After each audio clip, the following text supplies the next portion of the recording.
ابراہیم علیہ السلام یہاں سے چلے تھے اپنے بچے کو لے کر، یہاں شیطان نمودار ہوا اور حضرت ابراہیم کو اس نے بہکایا۔ کیا بہکایا؟ بیٹے کو، خوبصورت بیٹے کو جس کی اللہ نے بشارت دی تھی، اس کو قتل کرنے جا رہے ہو۔ پھانسی گھاٹ کی طرف جب کسی مجرم کو لے جایا جاتا ہے تو ذرا اس کا منظر کسی سے پوچھا کریں، کیا حالت ہوتی ہے۔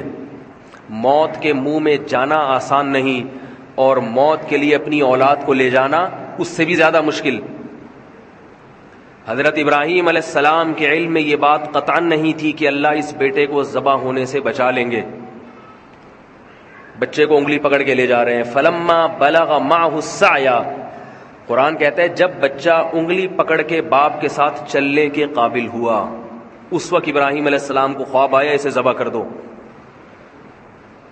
یہ نقطہ قرآن نے کیوں بیان کیا کہ بیٹے سے باپ کی محبت اس وقت جوش مارتی ہے جب بیٹا باپ کے ساتھ انگلی پکڑ کے چلنے کے قابل۔ اب وہ اس کے ساتھ محفلوں میں جانا شروع ہوتا ہے۔ جب تک اس سے چھوٹا تھا تو وہ ماں کی آنکھوں کا تارا ہوتا ہے، باپ تو اسے دور کرتا ہے۔ دیکھا ہوگا نا آپ نے، باپ بچے کو پیار کرتا ہے، جیسے بچے نے کچھ کیا، لو بھائی اماں کو پکڑا دو۔ ٹینشن کون پالے؟ ماں پالے۔ لیکن جب وہ کیا ہوتا ہے، بچہ انگلی پکڑ کے باپ کے ساتھ چلنے کے قابل ہوتا ہے، پھر باپ کی آنکھوں کا تارا بنتا ہے۔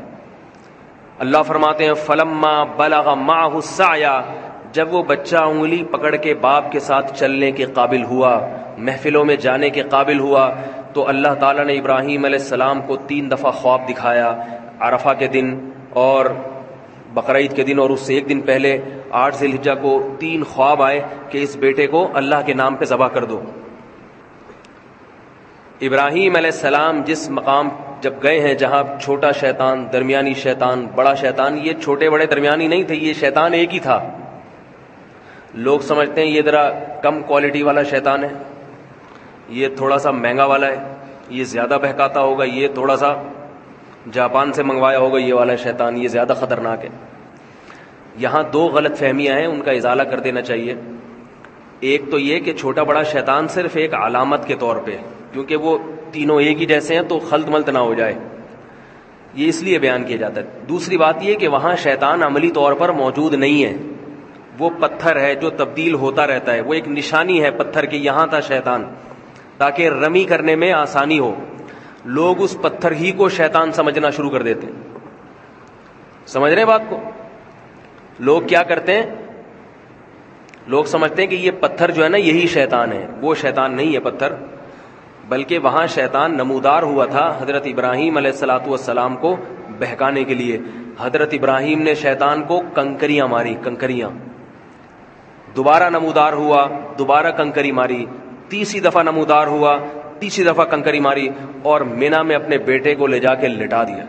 فلما اسلما وتلہ للجبین، فرمایا جب دونوں باپ اور بیٹے فرما بردار بن گئے اللہ کے حکم کے سامنے اور لٹا دیا پیشانی کے بل، اللہ تعالیٰ کی طرف سے وحی آئی، وفدیناہ بذبح عظیم قد صدقت الرؤیا، اے ابراہیم تو نے اپنے خواب کو سچا کر دکھایا، اللہ کو تجھ سے تیرا بیٹا ذبح نہیں کروانا۔ اس بیٹے کی نسل میں تو محمد صلی اللہ علیہ وسلم نے پیدا ہونا ہے، یہ کیسے ذبح ہو سکتا ہے؟